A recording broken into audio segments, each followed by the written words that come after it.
Keremsiz adamlar kuru ağacıdır.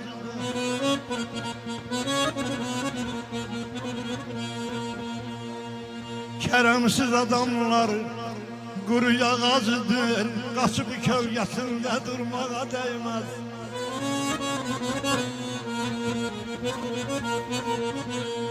Nankörün yaltağın iki yüzlünün ay balam, yolumda canını yormağa değmez.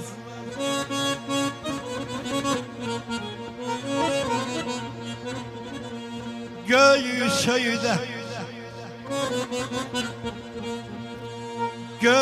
söyde calağı vursan almanı, elbette söyde çevirler tamı. Gedani eyləsəm dünyanın sultanı,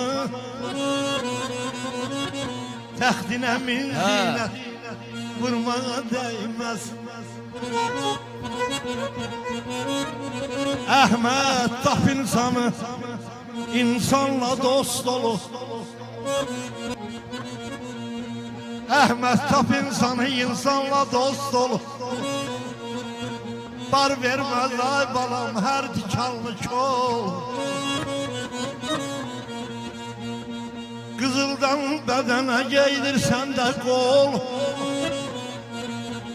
Sını beyni biter parmağa değmez.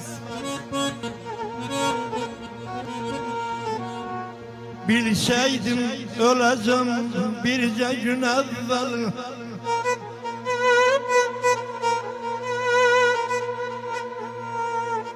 Bilseydim öleceğim birce gün evvel.